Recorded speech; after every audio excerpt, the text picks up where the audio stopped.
Bonjour à toutes et à tous, bienvenue sur Misscom.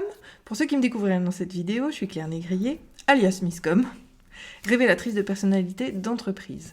J'accompagne depuis plus de 12 ans les entrepreneurs ambitieux à communiquer de manière éthique, unique et surtout authentique auprès des clients qu'ils veulent vraiment.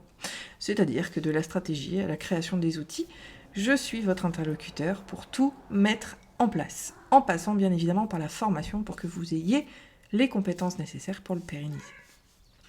Cette semaine sur Misscom, on aborde la notion de programme en ligne. C'est quand même quelque chose qui s'est vraiment pauperisé. Oui, on arrive vraiment à ce terme-là. Donc la pauperisation, c'est quand il n'y a que ça et qu'on en voit partout.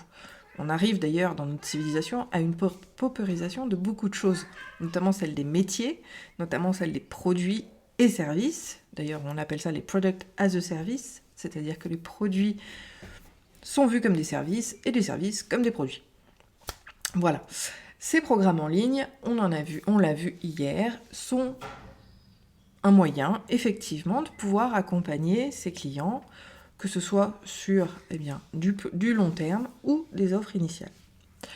Encore une fois, je vous rappelle, vous avez le lien du live d'hier dans la description de la vidéo du jour, donc n'hésitez pas à aller la voir si ça vous intéresse. Aujourd'hui, on aborde cette notion de comment savoir si un programme en ligne va marcher ou pas.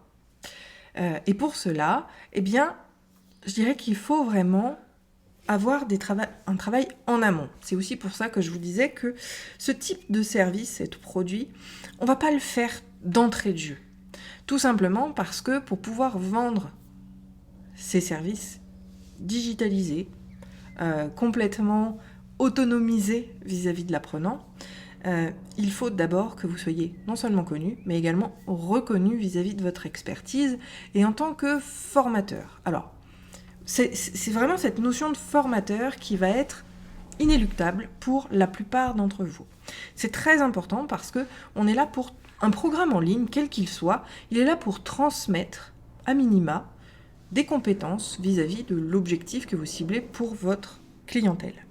Donc, pour savoir si un programme en ligne va effectivement fonctionner, il faut déjà avoir une communauté.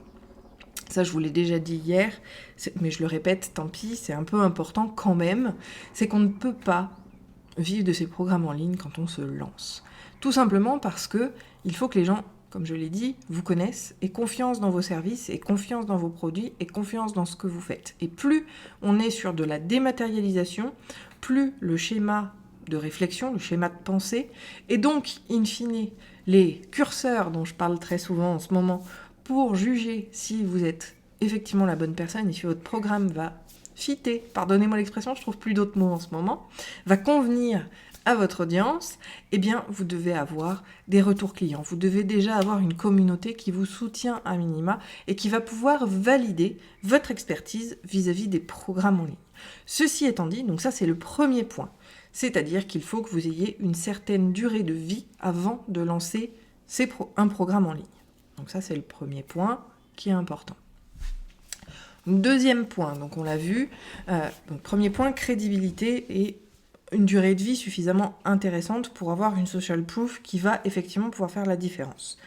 Deuxièmement, une communauté qui puisse effectivement vous soutenir, que ce soit avec des bêta-testeurs, que ce soit avec des ambassadeurs, que ce soit un réseau, pourquoi pas, avec des influenceurs. Vous devez avoir une communauté qui va vous permettre de diffuser l'information. Parce que le plus compliqué dans tout ça, c'est effectivement de pouvoir faire connaître votre offre. Et encore une fois, s'il n'y a personne en face, vous risquez de perdre beaucoup de temps, beaucoup d'énergie et donc beaucoup d'argent à créer quelque chose que personne ne trouvera.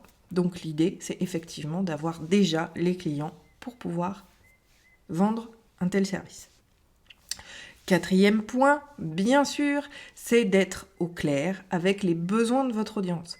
Si vous vous dites « Tiens, je ferais bien un programme en ligne sur tel sujet », vous le savez, je le rabâche assez souvent, ça s'appelle le biais de confirmation. C'est que vous pensez que ce que vous pensez est la même chose que ce que les autres pensent. Sauf qu'en général, c'est absolument faux. Donc là, on travaille grâce au nurturing content, c'est-à-dire celui d'être toujours en échange et vraiment en interaction avec sa communauté pour identifier les besoins qu'ils ont. Et ça, c'est essentiel. Si vous créez un produit que vous pensez être intéressant, vous ne le validez pas auprès de votre audience. En plus de ça, le fait d'en parler, ça permet aussi de teaser, de faire un teasing vis-à-vis de ce que vous allez lancer, et donc d'attirer l'attention et l'intérêt de votre communauté pour le futur produit. Donc ça a un double avantage. Vous savez, en ce moment, le mot grand mot, c'est la synergie. C'est vraiment la systémie. Voilà, on peut le prendre sur différents termes, si ça vous parle plus, mais parce qu'une action va avoir plein de répercussions différentes et pas seulement celles que vous souhaitez obtenir. Donc le fait d'être au clair avec votre audience, de savoir exactement ce qu'elle veut, c'est-à-dire qu'elle le formalise, que ce soit par le biais de votre question ou qu'elle le formalise d'elle-même. Mettons en situation, je pose la question sur un groupe ou sur mon groupe. De quoi avez-vous besoin en ce moment? Est-ce que c'est ça, ça et ça? Les votants vous apportent, 80% ont voté pour la réponse A, c'est donc qu'il y a un besoin identifié vis-à-vis de cette réponse-là. Donc, je peux effectivement penser à créer quelque chose vis-à-vis de ce sujet-là.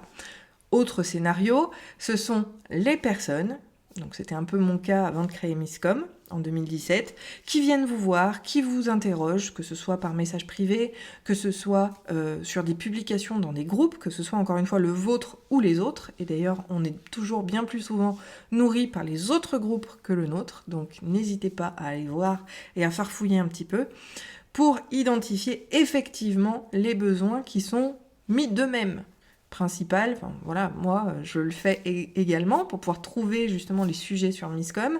Quand je n'ai pas de nouvelles ou de nouvelles questions de vous, mes abonnés et tous ceux qui me suivaient, je vais piocher dans justement les différents groupes dans lesquels je suis pour pouvoir trouver l'inspiration vis-à-vis des besoins ponctuels et instantanés quelque part, en tout cas au goût du jour. C'est pas un post d'il y a 6 mois qui est intéressant, c'est ceux de la semaine dernière.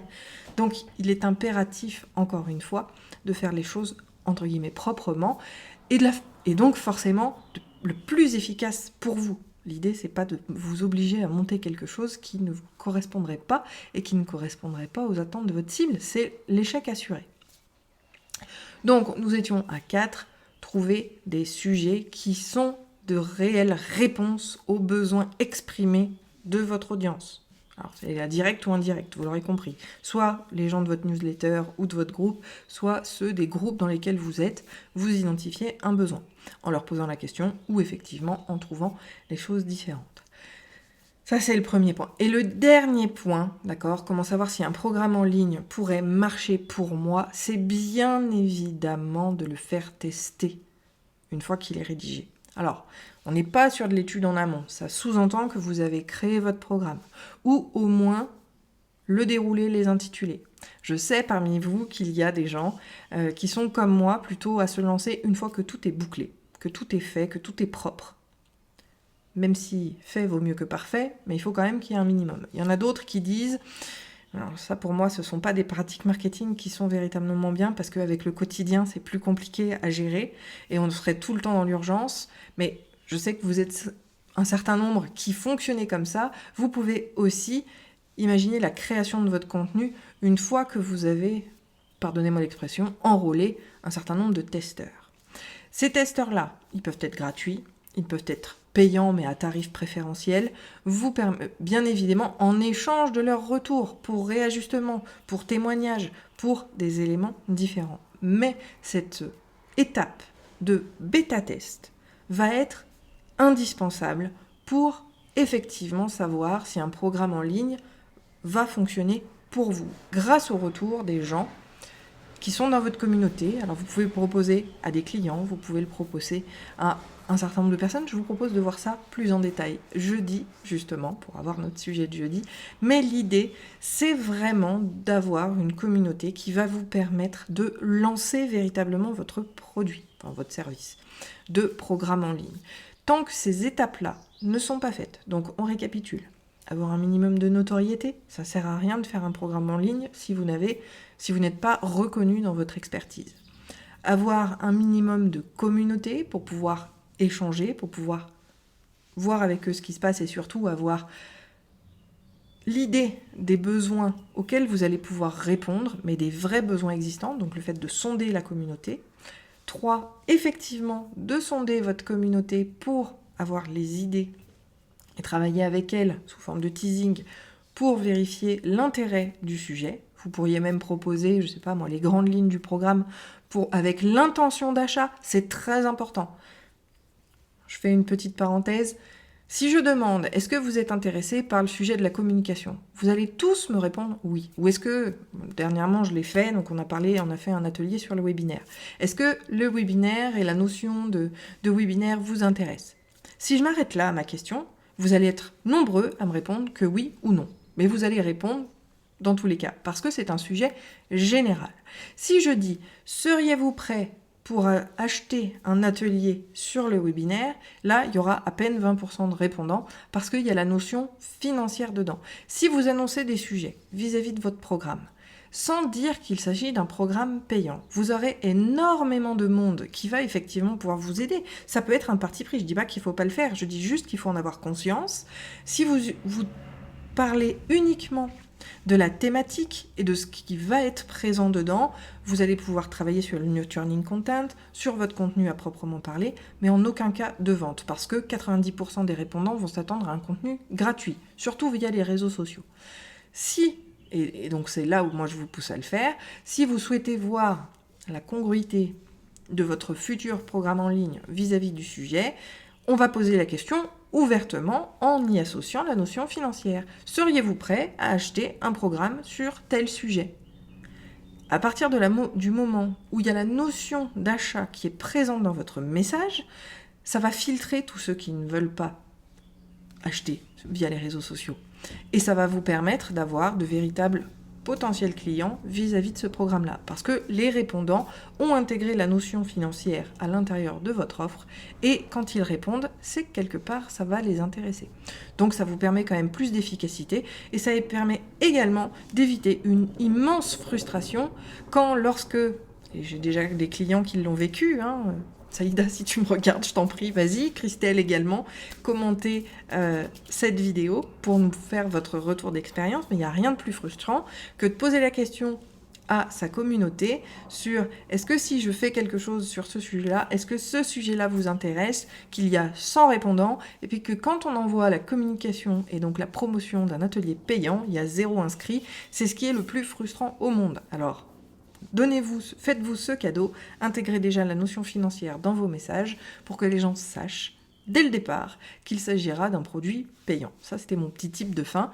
En tout cas, voilà pour savoir si un programme en ligne va marcher pour vous. Bien évidemment que cette notion financière, c'est finalement le 5e point de test pour savoir si ça va fonctionner. On se voit jeudi pour la suite. Si vous avez toute question, je vous invite à commenter cette vidéo. Vous avez également pour Facebook le message privé sur la page ou le profil qui ont la même photo d'avatar. Si cette vidéo vous a plu, vous a intéressé, je vous invite à y mettre un pouce en l'air. Si jamais vous m'avez découverte, à liker la page, vous abonner à la chaîne et dans les deux cas, cliquez sur la petite sonnette pour recevoir les notifications de nouvelles vidéos. On se retrouve jeudi donc pour la suite. Portez-vous bien et d'ici là, je vous dis à vos questions. Très bonne journée, très bon appétit. Bye.